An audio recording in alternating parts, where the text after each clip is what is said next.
1532번 프린스 좀 수고해 주시기 바랍니다. 1532번 프린스 차입니다. 하나님의 말씀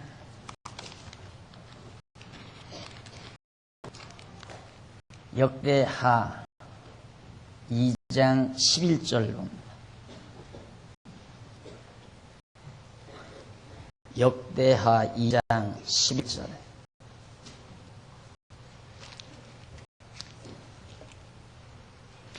두로왕 후람이 솔로몬에게 답장하여 가로되 여호와께서 그 백성을 상하심으로 당신을 세워 그 왕을 삼으셨도다. 또 가로되 천지를 지으신 이스라엘 하나님 여호와는 송축을 받으실지로다. 다윗 왕에게 지혜로운 아들을 주시고 명철과 총명을 풍부하시사 능히 여호와를 위하여 전을 건축하고 자기 권령을 위하여 궁궐을 건축하게 하시도다.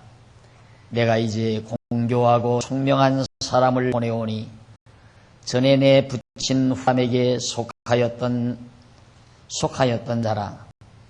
이 사람은 다너 여자 중 한 여인의 아들이요 그 아비는 두로 사람이다.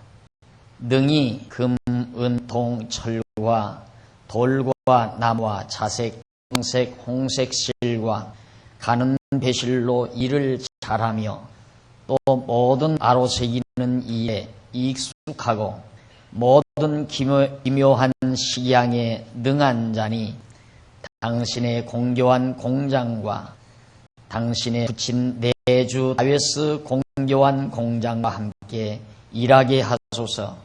내 주의 말씀하신 밀과 오리와 기름과 포도주는 주의 종들에게 보내소서.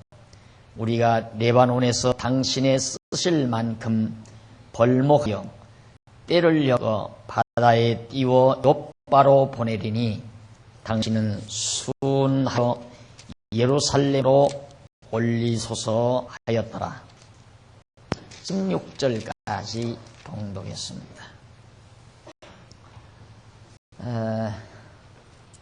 지난 시간 우리 솔로몬 왕이 번영하는 내용 과정을 우리들이 살피는 가운데 성전을 건축할 준비를 서두르는 내용을 살펴보았습니다.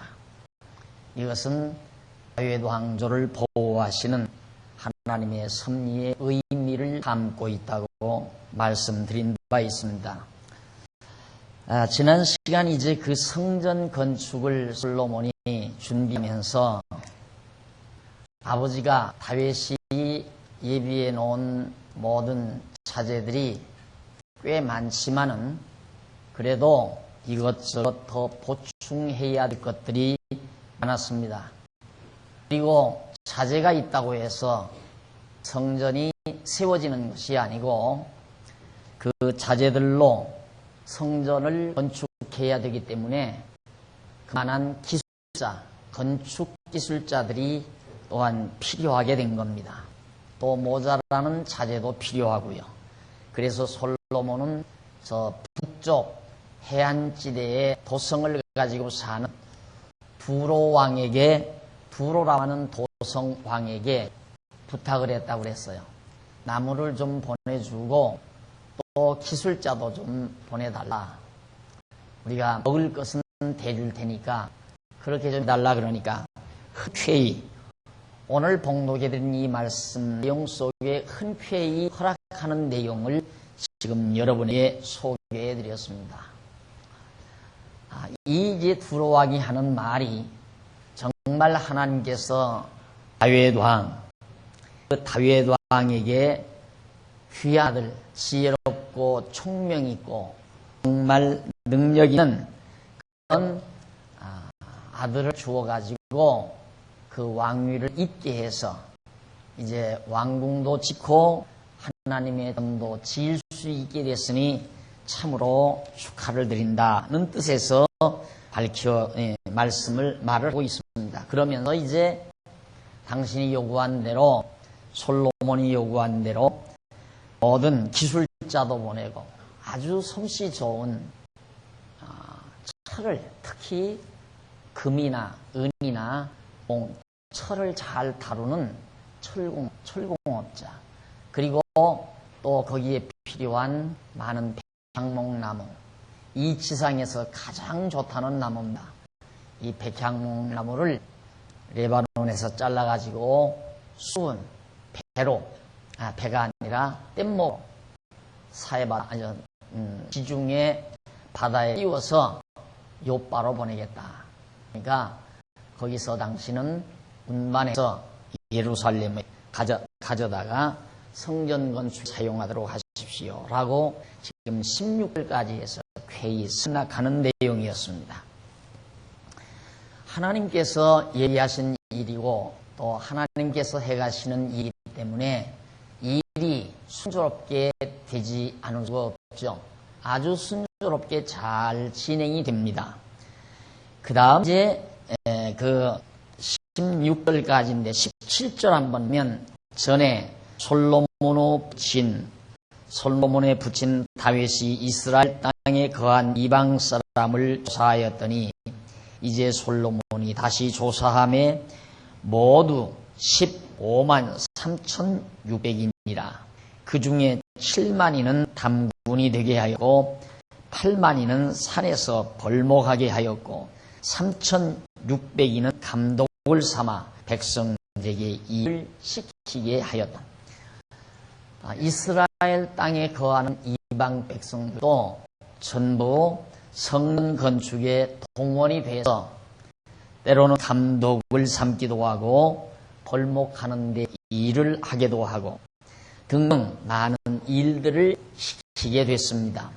그것이 바로 18절까지, 17절로 18절까지 해서 밝혀준 내용이죠.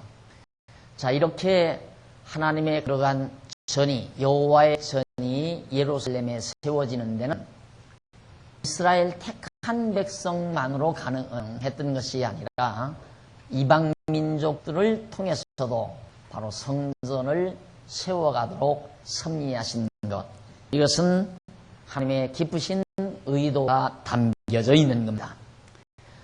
오늘 우리는 신약교회 성도들을 성전을 지어간다고 바울은 그렇게 설명을 합니다.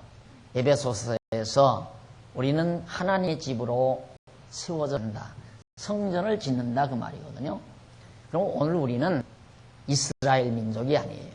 혈육으로 아브라함의 자손이 아니라 말입니다. 우리는 어디까지나 이방 민족이에요. 바로 이방 민족을 통하여 하나님의 거룩한 참 성전, 신령 성전을 지을 것에 대한 하나의 모형과 예표로서 하나님께서는 솔로몬을 통하여 이방 민족 백성, 이방 백성들을 불러다가 성전을 짓는데 동력하게 만들었던 것이다 하는 것이 마지막 절까지의 내용이었습니다. 자, 이렇게 해서 모든 이제 일꾼도, 일할 사람도 준비가 되고 자재도 이제 다 예비가 되고 기술자도 다 준비가 되고 이제는 공사만 남았습니다. 실제로 공사할 일. 그래서 3장과 4장은 성전 건축을 하는 공사 내용이, 성전 건축 공사 내용이 바로 역대하 3장과 4장에 소개됩니다. 우선 그 가운데 3장 1절로 7절에 보면 솔로몬이 모리아산에서 식양대로 전 건축하기를 시작했다고 했습니다. 솔로몬이 예루살렘 모리아산에 여호와의 전 건축하기를 시작하니 그곳은 전에 여호와께서 그 아비 다윗에게 나타나신 곳이요 여부스 사람 오르나노 타작마당에 다윗이 정한 곳이라. 솔로몬이 왕위에 나아간 지 4년 2월 초 2일에 건축하기를 시작하였더라.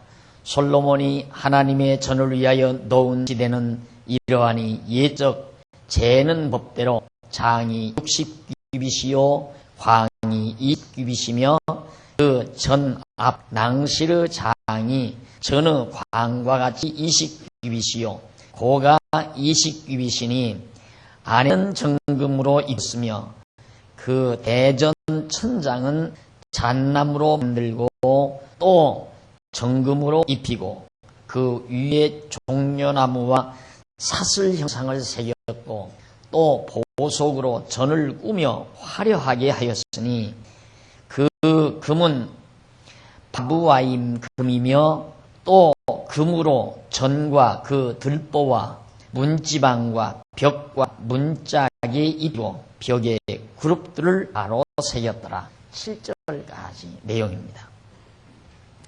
성전을 짓는 장소가 어디냐면 바로 다윗에게 하나님께서 나타나셔서 하나님께 제사하라고 했던 그런 곳이었습니다. 타작마당 다윗이 정한 곳이다.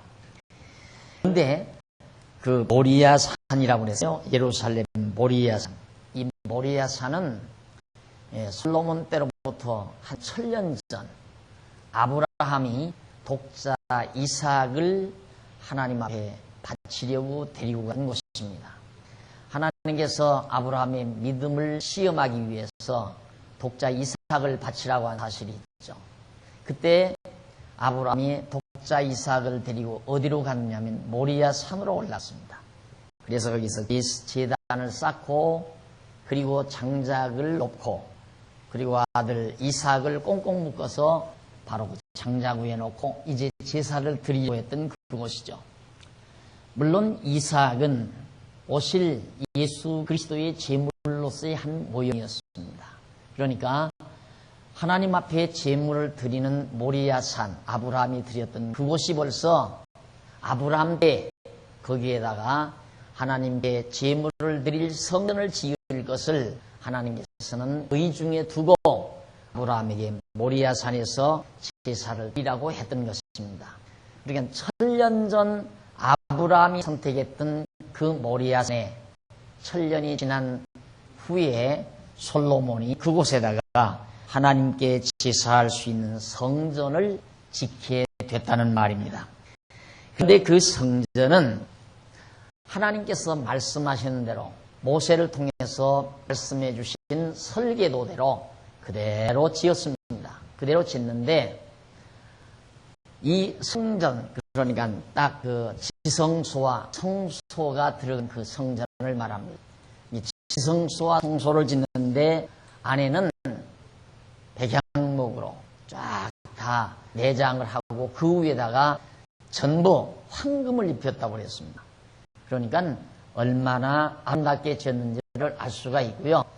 또 뿐만 아니라 그 안에다가 정금으로 입혔을 뿐만 아니라 천장은 잣나무로 또 그리고 그 위에 종려나무 탓을 형상을 무늬를 새겨놨다. 또 무늬만 새긴 것이 아니라 1절에 보면 보석으로 전을 보석 아주 값비싼 반짝이는 보석으로 하나님이 거룩한 전을 다 장식을 해서 아주 휘황찬란하게 그렇게 지어 놓았습니다. 아마 이 지상의 건축사상 아마 그 솔로몬의 성전이 지금까지 보관되고 있다면 가장 화려하고 가장 값비싼 그런 건물이었을 거라고 그렇게 추정이 됩니다. 왜 그러느냐면 다 황금으로 내장을 하고 보석으로 꾸몄으니까 얼마나 대단한 것이 나가겠습니까? 자, 이렇게 화려하게 지은 것은 바로 하나님의 영광을 상징하는 의미를 지니고 있습니다.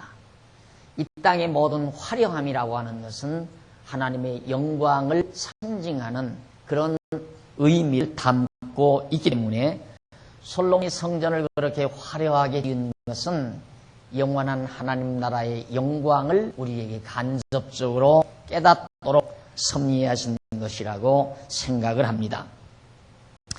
다음 이제 8절에 보면 지성소를 지으니 전 넓이대로 장이 20규빗이요 광도 20규빗이라 정금 600달란트를 입혔으니 못 중수가 50금세겔이요 다락 바닥들도 금으로 입혔더라.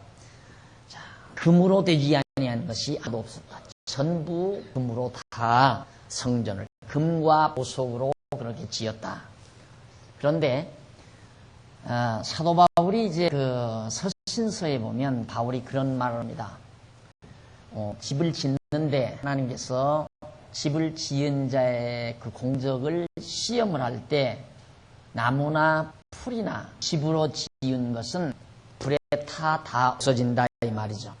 그러나 금이나 은이나 보석으로 지은 것은 불이 나도 그대로 그것이 존재했다.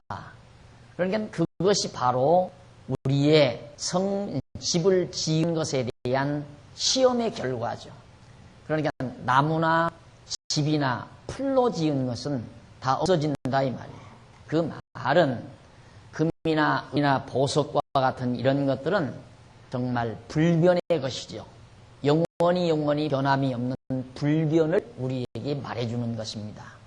그러니까 성전을 짓는 것은 불변의 자재로 지어야지 나무나 풀이나 지푸라기로 만약에 성전을 짓게 되면 불에 타 없어져 버리고 만다.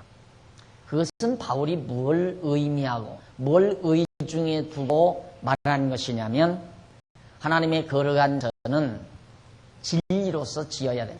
영원히 불변하는 진리의 말씀으로 성전을 지어야지 진리가 아닌 것으로 성전을 지어놓으면 그것은 불에 타 없어져서 공적이 드러나지 않게 된다.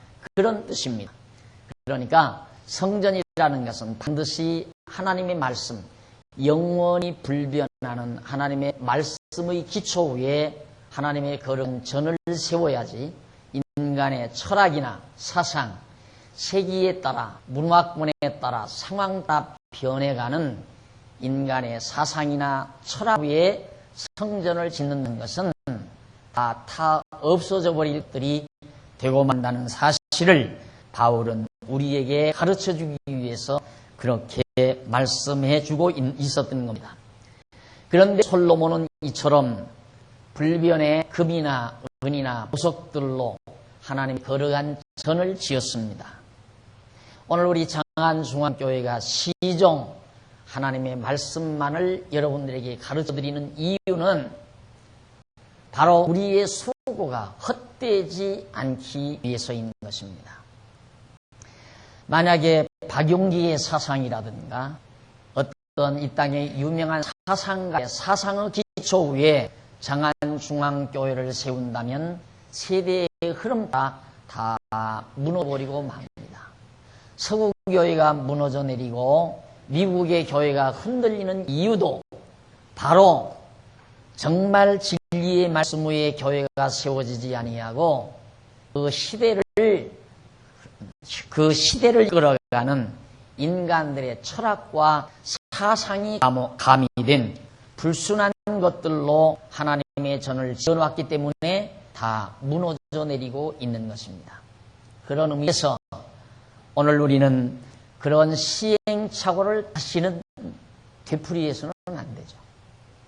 시행착오하지 말고 성경이 가르치는 대로 솔로몬이 보석과 황금과 은이나 이런 불변의 것들로 하나님의 거룩한 성전 지었듯이 오늘 우리도 불변의 진리, 하나님의 말씀으로 하나님의 전을 지어가는 것은 너무도 당연한 일이라고 그렇게 생각을 합니다. 따라서 전을 세워갈 그리스도의 지체된 우리 성도들은 너나 할 것 없이 모두 다 하나님의 말씀으로 굳게 무장이 되어야 됩니다.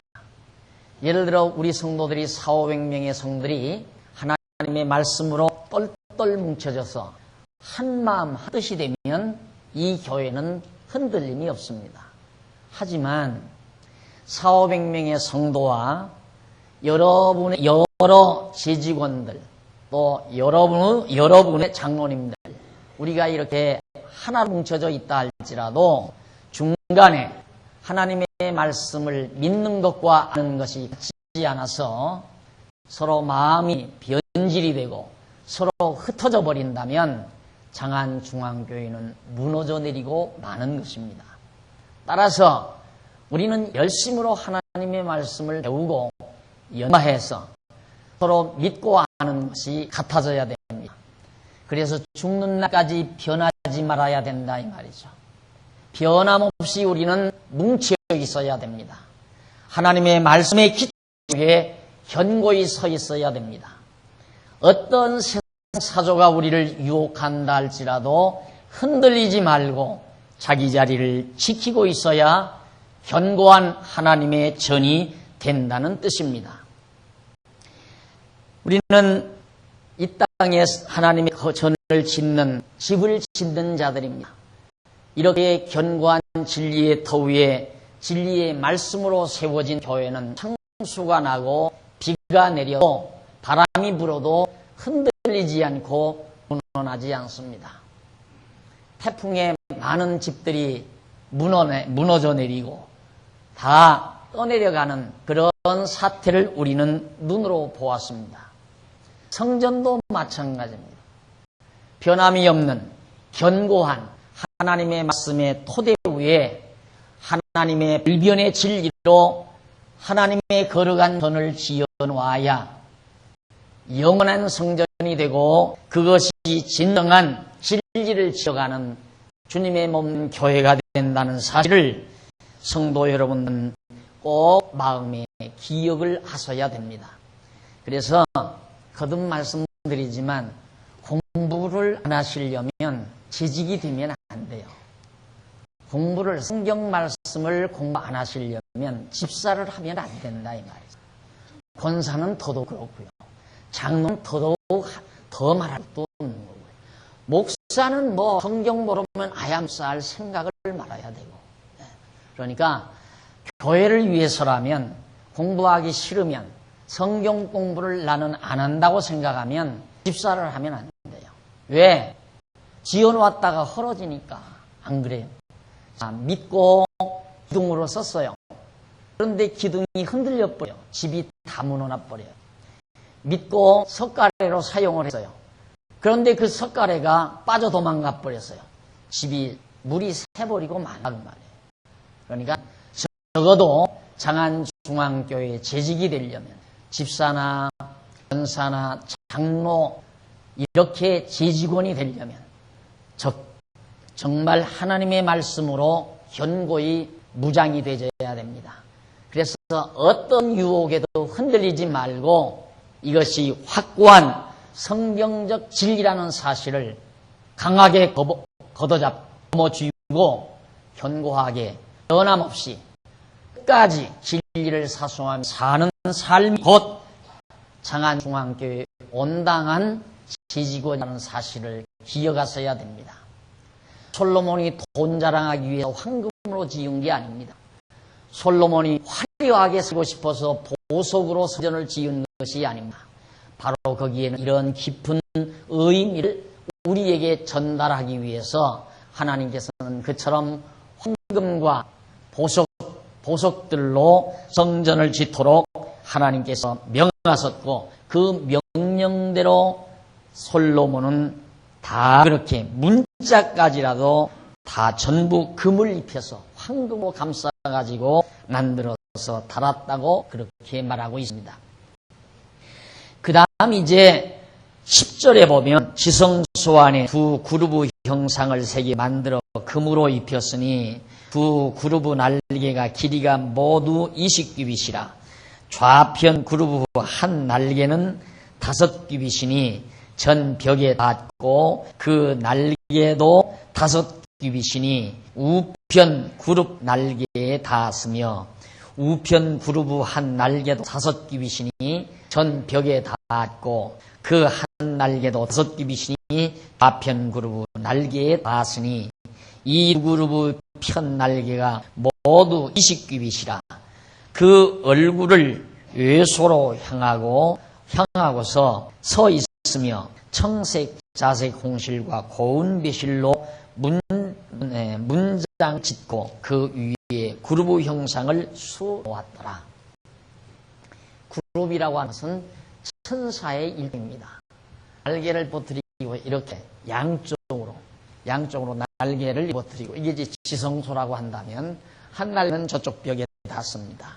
이쪽 그룹의 날개가 또 저쪽 벽에 닿고, 왼쪽 날개와 이쪽의 그룹의 오른쪽 날개가 맞닿습니다. 그러니까 이쪽에서 저쪽까지 20규빗인데 그룹 한 그룹의 날개가, 양쪽 날개가 10규빗씩 돼서 지성소 안에 그 날개로 다 덮습니다. 우리가 보통 성경에도 그러잖아요. 암탈기, 병아리 모음처럼, 달개 아래 모음처럼, 그 말은 보호를 뜻하는 거거든요. 그러니까 지성소에 천사의 모습을 황금으로 만들어 이렇게 날개를 펴도록 한 것은 바로 하나님의 언약궤, 그 언약궤를 변함없이 지키고 보호하신다는 하나님의 의도를, 상징적인 의도를 깊이 담고 있습니다.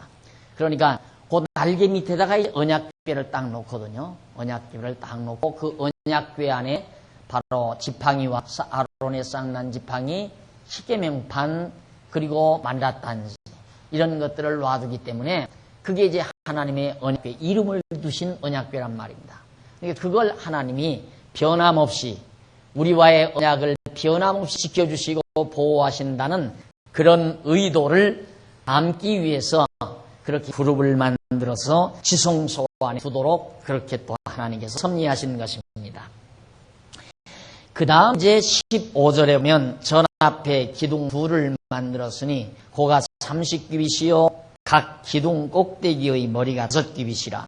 성소같이 사슬을 만들어 그 기둥 머리에 두르고 성류 100 만들어 사슬에 달았으며 그 두 기둥을 외소 앞에 세웠으니 좌편에 하나요 우편에 하나라. 우편 것은 야긴이라 칭하고 좌편 것은 보아스라 칭했다고 했습니다.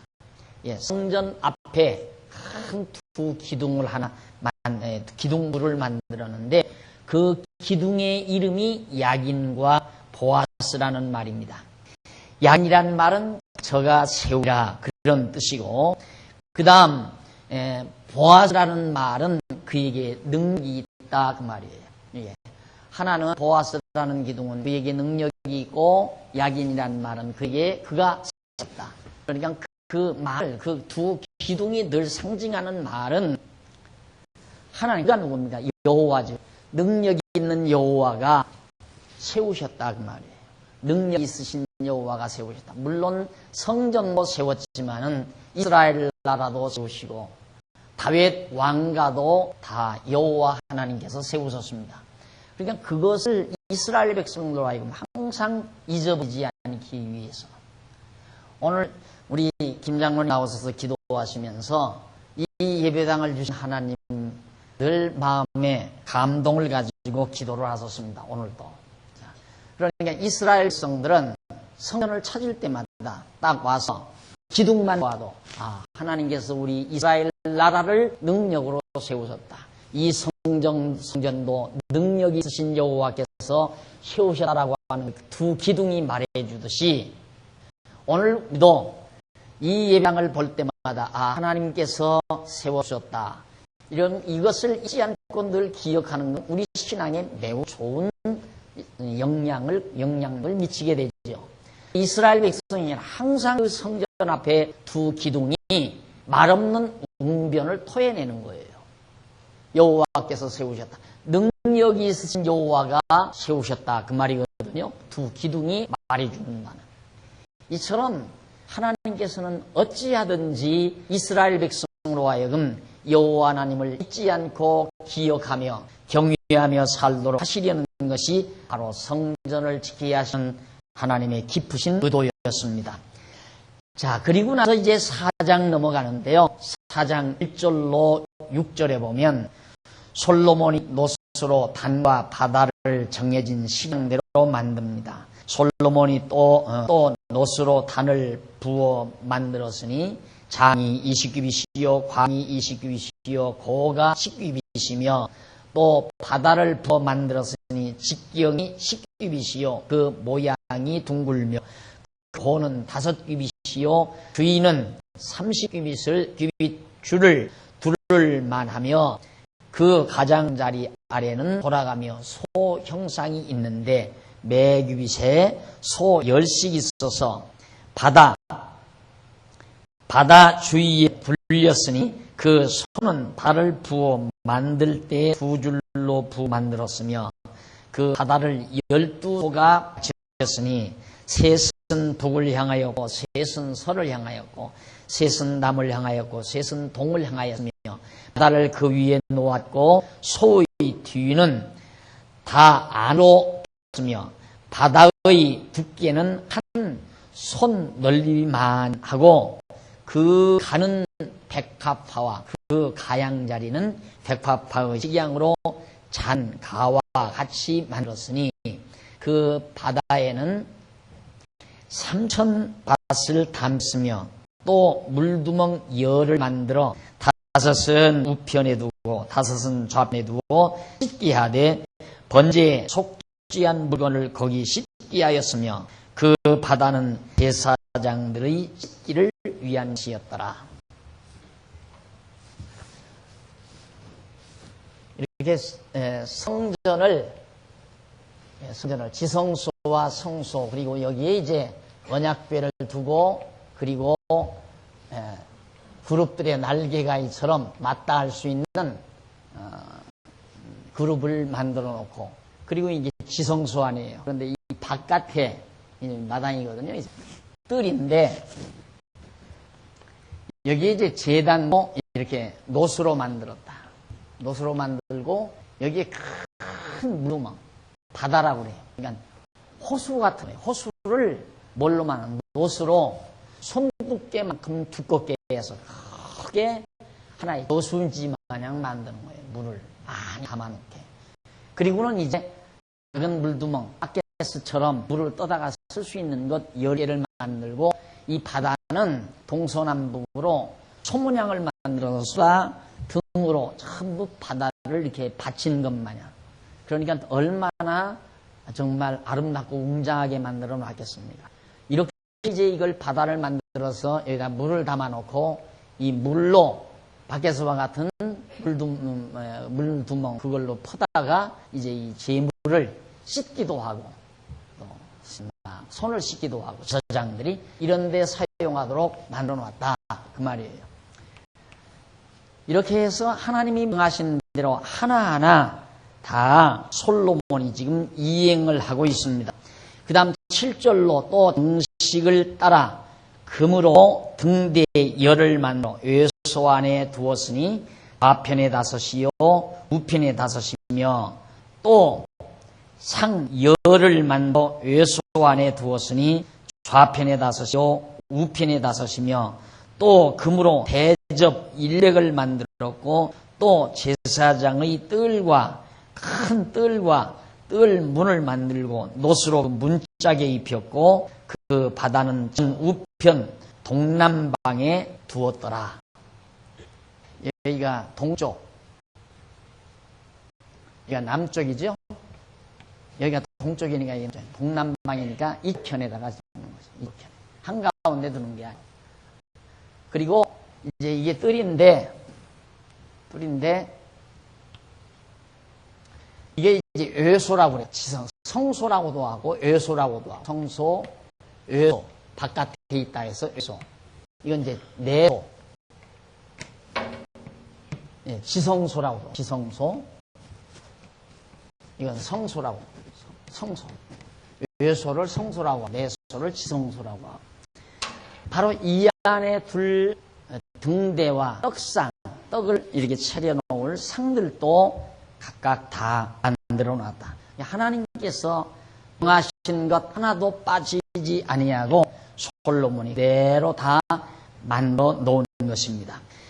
그 다음 이제 11절에 보면 후람이 또 솔과 부삽과 대접을 만들었더라. 이와 같이 후람이 솔로몬 왕을 위하여 하나님의 전에서 하는 일을 마쳐서 곧 기둥 둘과 그 기둥 꼭대기의 공 같은 머리 둘과 또 기둥 꼭대기의 공 같은 기둥 머리를 가리우는 그물 둘과 또 그 그물들을 위하여 만든 바 매 그물에 두 두 줄씩으로 기둥 이의 공 같은 두 머리를 가리우기에 한 400석류와 또 받침과 받침 이의 물두멍과 한 바다와 바다 아래 12소와 솔과 부삭과 고기 갈고리와 여호와의 전의 모든 그릇들이라. 부품들이죠. 여기서 사용되는 모든 그 도구들인데, 이 앞에 이제 기둥 둘을 크게 이렇게 기둥 둘을 이렇게 만드는데, 이제 보통 굉장한 건물에 보면 여기에 막 아주 이 위에 굉장한 아름다운 무늬가 있잖아요. 그런데 성전에 이 보아스, 야긴과 보아스라는 기둥도 아주 아름답게 만들어 놨어요. 여기에 성룡 알 모양 같은 것으로 해서 그물같이 이렇게 만들어서 보통 사람의 솜씨로는 가히 흉내낼 수 없을 만큼 아기자기하고 아름다운 모습의 조각들을 만들어서 바로 이 성전 앞에 다 세워놓은 거란 말입니다. 백성들이 와서 항상 그걸 바라보라고. 전능하신 그가 능력이 있으시다. 보아스라고 그랬죠. 그 다음 야긴 그가 세우셨다. 그가 능력이 있는 그가 세우셨다. 그 말이거든요. 그걸 항상 기억하고 잊지 않게 하려고.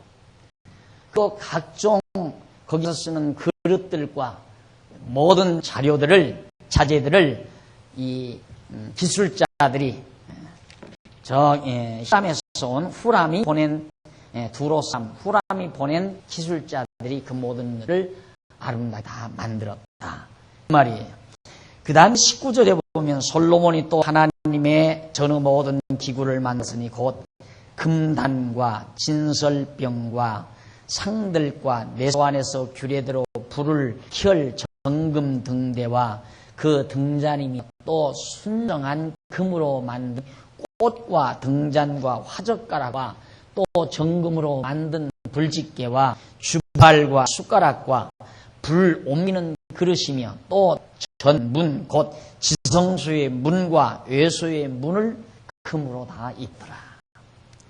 이렇게 성전 안에서 쓰는 모든 도구들도 금으로 쓰고, 하여튼 이 성전 안에는 금이에요. 밖으로 나오면 동이에요. 여기 이제 바다도 동으로 만들고 제단도 동으로 만들죠. 이 성전 안에는 전부 금이에요. 금으로 전부 다 지어요. 그리고 이제 성전 바깥에 나오면서는 이제 은을 사용해요. 땅에 닿는 것들은 은을 사용하고 벽면이나 천정면은 금을 사용하고, 이런 것들이 다 순수한 것들이고 변함이 없는 것들이죠. 아까도 강조했지만 얼마나 교회가 순수해야 되는 걸 알 수가 있죠. 그래서 저는 항상 그런 얘기를 해요. 순수하지 못하면 이것도 저것도 아니다.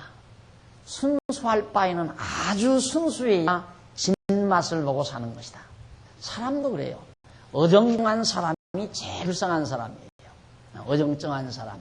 그러니까 예수도 신앙도 어정쩡하게 믿으면 신앙생활하는 진맛도 못 느껴요. 그렇다고 또 세상살이도 세상 한번 화끈하게 세상 사는 또 제대로 못 살아요. 내가 그래서 예를 들어서 그런 얘기 했잖아요. 맥주 한 잔을 먹어도 예수를 어정쩡하게 믿는 사람은 하다 꼴까락 그렇게 넘어가요. 하다 맥힌다 이 말이에요. 그런데 안 믿는 사람 꿀꺽 넘어가잖아요. 속 시원하게 넘어간다 이 말이에요. 제일 불쌍한 사람이에요. 아야 믿을 바에는 깨끗하게 순수하게 그렇게 믿어야 진맛을 보는 거죠. 교회도 마찬가지예요. 또 아야 순수하지 못할 바에야 그냥 사업해버리는 거예요. 사업적으로. 교회도 순수하지 못할 바에야. 안 그래요? 그래야 뭔가 또 그런 대로 그 사람도 또 거기에 성공했다고 하는 거니까요. 사람 보기에 성공했다고 할 거 아니에요. 그러지 않을 바에는 순수할수록 좋아요. 순수할수록. 그래서 제가 늘 아까도 제가 말씀드린 것이 재직은 공부 안 할 테면 재직을 아예 하지 말라고 하는 것은 순수하자고 말이에요. 우리 장안중앙교회 하면 순수하게 점점 지어가 보자. 그 의도가 담겨진 말이고, 하기 싫으면 제발 하지 말라는 말도 순수를 추구하는 열정에서 나오는 말이에요. 할 수 있잖아요. 순수할수록 좋은 거라고 말이죠. 성전을 지을 때 얼마나 순수한 금으로 지었다고 그래요. 아주 순수한 금. 그래야 변함이 없거든요. 순수해야 변함이 없지. 조금이라도 뭔가 잡티가 끼어들어가면 변하기 시작해요. 사람도 그래요. 인간관계도 마찬가지예요. 정말 순수하고 깨끗하게 친구를 사귀게 되면 죽는 날까지 변함이 없죠. 그런데 사귀다가 뭔가 티끌이 들어가기 시작하면 시작해요. 변하기. 그러니까 역시 집 모든 음식도 그러잖아요. 음식도 아주 깨끗한 음식을 진공관 속에 집어넣으면 변함이 없어요. 그런데 음식 속에 작은 티끌이 하나 들어갔다. 그냥 거기서부터 부패해지기 시작하는 것과 똑같다 이 말이에요. 물론 부패한 타락한 세상 속에서 순수하고 아주 완벽하게 순수한 교회가 가능하겠느냐. 이것은 내가 늘 강조하는 거지만 불가능하다. 우리 육신이 살아있는 동안에는 그게 불가능하다는 걸 이미 말씀을 드렸습니다. 그렇지만 우리는 순수를 향해서 갈 수는 있다 이 말이죠. 순수한 교회를 향해서 갈 수는 있다. 완전히 이 세상에서 우리 육신을 쓰고 완벽하게 이룰 수는 없지만 그곳을 향해서 가는 건 순수한 교회가 결국 이루어지는 거거든요. 순수한 만큼 우리에게는 유익이 있는 거죠. 순수한 농도만큼. 그래서 순수한 못한 교회 할 바에 안 할 바에 순수한 교회를 순수한 교회 쪽으로 가지 않을 바에야 우리 할 필요 없잖아요. 그래서 피곤해요. 저부터 피곤하고 여러분들 피곤하고 그냥 적당히 하는 게 좋아요. 얼마든지 또 그런 데 갔다고 해서 구원 못 받을 거 없는 거니까. 뭐 순수한 교회 가야만이 구원 받는 건 아니니까. 여러분 구원이라고 하는 건 하나님의 택한 백성은 다 구원 얻게 되어 있잖아요. 그러니까 우리가 정말 이렇게 모인 것은 어찌하든지 진리의 말씀 안에서 순수한 진리를 지키고 순수한 진리 토대 위에 순수한 교회를 지차고 하는 것이 주의 거룩하신 성전을 지차고 하는 것이 우리 장안중앙교회의 목표라고 한다면 거기를 향해서 우리는 가야 된다. 그러기 위해서는 제발 하나님의 말씀을 공부하지 않을 테면 재직하지 말아야 된다. 이게 바로 또 하고 싶지 않으면 절대 하지 말아야 된다. 체면 따라서 하면 안 돼요. 그건 불순한 거거든요. 체면 때문에 자기 남내기 위해서 남보라고 그렇게 하는 건 아니에요. 그건 정치 집단에서 하는 거예요. 남보기 위해서 정치 집단. 정치는 쇼를 잘해야 돼요. 그래야 정치가가 되는 거지만 우리 교회 생활하면서 쇼하면 되겠어요.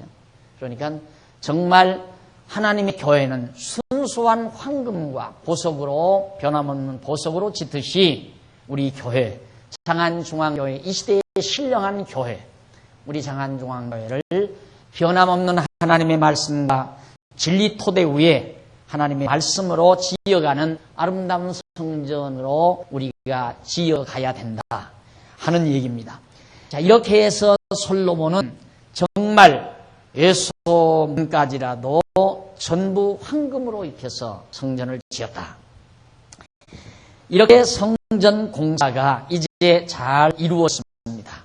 그리고 나니까 5장 넘어갑니다. 5장과 6장은 어떠한 내용인가? 하나님께서 명하신 말씀대로 이 성전을 다 이렇게 지어놓고 나니까 얼마나 좋아요. 자, 그런데 솔로몬이 하나님께 찬송과 기도를 드립니다. 이것만 봐도 솔로몬이 이렇게 지은 것이 내가 지은 게 아니로구나. 하나님이 짓는 거라 그래요. 하나님이 지으신 것이다. 그래서 하나님이 언약하시는 대로 또 하나님이 명령하시는 대로 성전이 순조롭게 잘 지어져 가므로 하나님께서 지어주었다는 이 성전을 지키게 되는 은혜를 솔로몬이 금할 길이었습니다. 그래서 찬송도 하고 또 하나님 앞에 구할 것이 있어서 기도하고 하는 내용이 5장과 6장에 소개되고 있어요. 근데 여기서 한 가지 명심하실 일은 앞으로 이제 또 정리가 되겠지만 이 솔로몬 때 이제 이 성전은 아주 순조롭게 지었어요. 순조롭게. 아주 순조롭게. 그런데 솔로몬이 지었던 성전이 얼마 후에 바벨론에 의해서 완전히 다 망가져 버리고 그리고 70년이 지나서 다시 세워질 때, 재건될 때, 성전이 재건될 때 이때는 굉장히 순조롭게 지은 것이 아니라 모진 시련 속에서 지어져요. 아주 온갖 많은 시련 속에서 강대한 이웃 나라들의 반대와 방해 공작 이런 것을 받아가면서 지타가 몇 년 동안 공사가 중단이 됐다가 다시 지어지는 이런 엄청난 시련 속에서 성전이 지어집니다. 네, 이거 보십시오. 순조롭게 지어지게 함으로 하나님이 이루셨다는 걸 깨닫게 하시고 여기는 모진 시련 속에서 지어지게 함으로 하나님이 지게 하셨다는 사실을 깨닫게 해요. 이때 막 울어요. 성전 지어놓고 그 방해 공작 속에서 막 시련 속에서 공사가 중단이 돼. 에스라 느헤미야 그 장면에 가면 이제 그게 나오죠. 성전 재건 공사 장면이. 그런데 재건하려고 하니까 주변 국가들이 막 방해 공작, 바벨론의 영향을 받아가지고 방해 공작을 하니까 그러니까 나중에는 막 중단을 해요. 중단하다가 선지자들이 와서 이거 왜 중단하느냐? 하나님이 지으라고 했는데 뭘 두려워하느냐? 그러니까 강한 지도자가 나타나서 지쳐 우리 하나님을 의지하고 하나님이 우리와 함께한다. 그리고 나서 가지고 성전을 재건하게 된다. 성전을 다 재건하고 나서 얼마나 감격스러운지 백성들이 통곡하고 정말 온갖 기쁨과 찬송을 하나님께 돌리는 그런 장면이 바로 느헤미야의 에스라 느헤미야의 소개가 됩니다. 자, 이렇게 하나님께서는 순조롭게 해서도 하나님께서 하신다는 걸 깨닫게 하고 온갖 시련과 역경을 겪게 해서도 하나님께서 하신다는 걸 깨닫게 하는 이게 하나님의 역사예요. 그러니까 하나님의 교육 방법은 하나님께서 우리를 가르치는 교육 방법은 일과 다 똑같은 게 아니라 상황 따라 이렇게도 가르치고 저렇게도 가르친단 말입니다. 우리 일이 순조롭게 잘 되어졌을 때 어떤 사람은 일이 순조롭게 잘 되니까 자기 잘나서 잘 되는 줄 알아요. 반대로. 그런가 하면 어떤 사람은 일이 순조롭게 잘 되니까 야 하나님께서 해주셨다. 오늘 우리 이 예배당 지을 때도 얼마나 순조롭게 잘 됐습니까? 뭐 정말 일사천리로 정말 담뱃값 공무원들에게 담뱃값 안 주고 이 일을 다 끝마친 거거든요, 사실상. 그러니까 얼마나 순조롭게 잘 돼서 이 일하기 어려운 이 나라에서. 그러니까 다 놀랐죠. 야, 정말 하나님이 하게 해주셨다. 그래서 장로님들이 늘 감동해서 기도할 때마다 이 좋은 예배당을 주신 하나님의 은혜를 잊지 않고 늘 감동하고 감사하는 이도 거기에 있습니다. 그러나 꼭 그렇게 해서만 가르치는 게 아니라 만약에 잘못된 자면 그렇게 잘 되니까 보라고 내가 용단을 내려 잘 된 거라고 그때 내가 용을 잘 내린 거라고 그래서 모든 공로와 모든 업적을 인간에게 드리는 어떤 장로님이 용단을 잘 내렸고 목사님이 용단을 잘 내렸고 누구가 참 공사를 잘했고 이렇게 해서 다 잘됐다. 사람이 잘해서 잘했다 이 말이죠. 그렇게 볼 수도 있잖아요. 그건 어리석은 자들의 시각이고 지혜로운 자들은 이야 정말 하나님이 하셨다. 정말로 하나님이 하셨다. 여러분 지금 자꾸 날 들어보는데 땅은 언제 사요? 땅은 언제 사요? 땅은 언제 사요? 그래요. 내가 늘 그런 생각. 순조롭게만 하나님이 해주시는 게 아니라 아주 어렵도 하시는 거다. 왜 그렇게 자꾸 고박하게 그러는데 하나님이 다 예비해 놓으시면 될 건 되게 돼 있으니까 조급하다고 되는 게 아니잖아요. 아무리 우리가 하고 싶어도 안 되는 걸 어떻게 해요? 안 그래요? 그러니까 안 된다고 해서 절망하지 말고 안 되는 걸 통해서도 하나님 배우고 되는 걸 통해서 하나님 배워가는 이것이 하나님 앞에서의 지혜롭게 사는 우리들의 올바른 자태라는 것을 꼭 명심해야 됩니다. 그래서 솔로몬이 전을 위하여 만든 모든 것이 마친지라 전부 다 이제 공사가 다 끝났어요. 이에 그 진 다윗이 드린 은과 금과 모든 기구를 가져다가 하나님의 전 곳간에 두었더라. 전부 다 붙인 다윗이 드린 은과 금 모든 기구, 방패, 성전 모든 기구들 이런 거를 창고에다가 거득거득. 그러니까 성전 창고는 보물로 가득 들어있는 거예요. 온갖 보물로. 자, 이에 솔로몬이 여호와의 언약궤를 다윗성 곧 시온에서 메어 올리고자 하여 이스라엘 장로과 모든 지파의 부모 곧 이스라엘 자손의 족장들을 다 예루살렘으로 소집하니 7월 절기에 이스라엘 모든 사람이 다 왕에게로 모이고 이스라엘 장로들이 다 이름에 레위 사람이 궤를 매니라. 그대로 모세에게 명한 대로 언약궤는 구루마에 어떤 자동차에 싣고 다녀도 안 되고 안 그러면 어떤 소 달구지에 싣고 다녀도 안 된답니다. 궤와 흑막과 장막 안에 모든 거룩한 기구를 메고 올라가 제사장과 레위 사람이 그것들을 메고 올라가며 솔로몬과 그 앞에 모인 이스라엘 회중이 궤 앞에 있어 양과 소로 제사를 드렸으니 그 수가 많아 기록할 수도 없고 셀 수도 없었더라. 지난번에는 1000마리의 제물을 와서 천제사를 드렸는데 이번에는 짓고 나서 몇 마리를 잡아서 제사 드렸는지도 모를 정도로 엄청난 제물을 하나님 앞에 드렸다. 제사장들이 여호와의 언약궤를 그 처소로 메어드렸으니 곧 내지성소죠. 내소 이 지성소 안에 바로 언약궤를 갖다가 안치해 놨습니다. 드렸으니 곧 내전 지성소 그룹들은 날개 안에 바로 보호했다. 그룹들이 궤 처소 위에서 날개 펴서 궤와 그 채를 덮었는데 그 궤가 길어서 궤에서 나오고 그 끝이 내전 앞에서 보이나 밖에서는 보이지 아니하며 그 궤가 오늘까지 그곳에 있으며 궤 안에는 두 돌판 외에 아무것도 없으니 이것은 이스라엘 자손이 애굽에서 나온 후 여호와께서 저희와 언약을 세우실 때 모세가 호렙에서 그 안에 넣은 것이다. 자, 이때 솔로몬이 지은 성전에 언약궤를 넣을 때에는 아론의 쌍난 지파도 없어져 버렸고 그 다음 만나단지도 없어져 버렸고 이게 많이 돌아다녔잖아요. 그런데 모세에게 주었던 시명판 그것만 이 언약궤 안에 들어있었다. 이게 언약의 말씀이죠. 여호와의 이름을 두신 언약을 세우신 여호와의 이름을 두신 언약궤를 바로 이 날개 아래 보호해놨다. 결국 뭡니까? 이 모든 성전에 그 엄청난 금은보화를 들여서 금은보화로 지어놓은 성전이란 이 언약궤 이 하나 때문에 지은 거. 이거 보관하기 위해서. 즉 여호와의 이름을 보관하기 위해서. 자, 바로 성전의 목적입니다. 성전의 용도. 성전이 뭐가 그렇게 필요한가? 바로 그 말은 교회가 왜 존재하는가?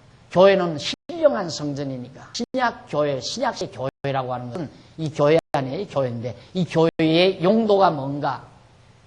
바로 언약의 말씀을 지키기 위해서. 여호와의 언약의 말씀, 여호와의 이름을 지키기 위해서요. 그러면 여러분들이 이곳에 오면 여호와의 이름 얘기를 듣잖아요. 여호와의 이름을 다시 기억나게 하고 또 여호와의 이름 기억나게 하고 이걸 오고는 후대들에게 계속 전해줘야 하는 것이 바로 성전 존립의 의미라 이 말이에요. 그러니까 항상 성경을 가르쳐서 하나님은 여호와이심을 깨닫게 하고 그 여호와 잊지 않도록 항상 교회가 그 진리를 사수하는 것 그것이 교회의 사명이라 말입니다. 교회 할 일이 바로 그거 아니에요. 어저께도 전도사님하고 점심을 먹고 산책을 하는데 내가 그 얘기했어요. 산책을 하다가 그 강론집을 쓰는 것에 대해 좀 힘들어 하니까 전사님이 그래요. 그래서 쓰셔야 한대요. 그래서 내가 눈을 흐릿 바라보면서 자기는 안 쓰니까 자기 그 쓰는 고충을, 그걸 쓰는 것이 얼마나 힘들고 고통스러운가를 모르니까 하기 좋은 말로 그래도 목사님이 쓰셔야 됩니다. 이 얘기하는데 얄미더라고요. 솔직히. 얄미운데 써야죠. 안 수는 없죠. 왜? 그걸 쓴다는 것은 바로 그것이 하나님이 여호와라는 것이 사실이라는 걸 확인시키기 위해서라도 써야 된다 이 말이죠. 그러니까 그 사명 없이는, 그 사명에 대한 열정 없이는 못하죠. 그게 교회니까. 만약에 그거 안 한다면 장안중앙교회 전립에서 뭐예요? 와서 휴일날 와서 점심 먹고 같이 차 마시고 즐기기 위한 게 교회 목적입니다. 그건 아니잖아요. 그건 하나의 교회가 존립하는 과정에서 있어지는 하나의 우리들의 문화죠. 그건 문화일 뿐이지 교회가 존립하는 근본 목적은 여호와의 이름 보관하기 위해서, 이 진리를 보관하기 위해서, 불변의 진리, 변함없인 여호와의 이름을 지키기 위해서, 이 진리를 지키기 위해서 바로 교회가 존립하는 것이다. 이 일을 위해서 우리는 온갖 보화, 변함없는 것, 값진 것들을 다 투자하고 이 일을 위해서 우리는 삶을 다하는 그런 우리의 삶의 모습이 바로 온당한 교회 생활이라는 것을 잊지 말고 늘 기억을 하셔야 됩니다. 밥을 좀 많이 먹으면 많이 먹어서 몸은 좋은데 밥을 많이 먹고 나면 머리가 희미해져서 일을 못하니까 또 안 좋아요. 그러니까 밥을 많이 먹으면 몸은 좋고 일은 못하고, 밥을 적게 먹으면 몸이 좀 야위는 듯 싶고 일은 잘해지고. 뭘 해야 되겠어요? 그래도 뭘 해야 되겠어요? 어저께도 우리 집사님들이 나오셔서 열심히 하시고 그러니까 어느 분이 맛있는 거 준비해 놨다고 오시란다고 내가 가자고 그러는데 그거 먹었다가 또 땡 하는 걸 뭐. 그러니까 맛있는 거 먹는 것도 하나도 기쁘지 즐겁지도 않고 적당하게 먹고 적당하게 일하는 것. 그게 바로 교회가 교회되게 하는 가장 중요한 일이니까. 목사가 그 일을 하지 않고 맨날 먹고 돌아다니면서 놀기나 하고 그런다면 정말 장안중앙교회는 있으나마나한 교회예요. 안 그래요? 있으나마나한 교회. 그래서 여러분 이 말씀을 왜 드리느냐면 구약시대 솔로몬이 지은 성전이 이렇게 호화롭고 아름답고 엄청난 재물을 들여서 지어놓은 것은 오직 여호와의 이름 하나를 기억하게 하기 위한, 잊지 않고 보관하게 하기 위한 목적이었듯이 오늘 신약교회 시대에 주님의 몸된 성전으로서의 하나님의 전으로서의 장안중앙교회 존립 의미는 하나님이 여호와이시라는 이 진리를 사수하고 오고 오는 우리 후대들에게 깨끗하게 변질 없이 순수하게 전해주는 일, 이것이 바로 우리 장안중앙교회의 존립 목적이다 하는 것을 우리 온 성도들이 함께 공감하고 함께 사명을 느끼자는 뜻에서 이 말씀을 소개하면서 다음 시간 바로 그 다음부터 여러분들에게 소개하기로 약속을 하고 오늘 말씀 10절까지 5장 10절까지를 여러분 앞에 소개해드렸습니다. 기도하십시다. 전능하신 하나님 아버지, 부신 은혜를 진심으로 감사합니다. 어둡고 혼란스러운 시대이지만 하나님께서 우리에게 이 아름다운 법궤, 하나님의 언약궤를 발견하게 하시고 이 언약궤를 보관하기 위해서 주님의 몸된 성전을 지어가도록 우리 온 성도들에게 지혜와 열정을 다주신 것을 진심으로 감사드립니다. 하나님 아버지, 우리 장안중앙교회를 세워주신 하나님의 사랑을 감사합니다. 이 교회를 왜 세웠나를 오늘 이 아침 생각해 봤습니다. 솔로몬이 왜 금은보와 그 엄청난 재물을 들여서 성전을 지었는가를 우리들은 알았습니다.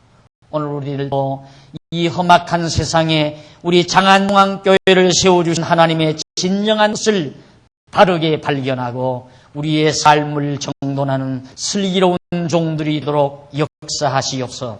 예수님의 이름으로 기도드립니다. 아멘.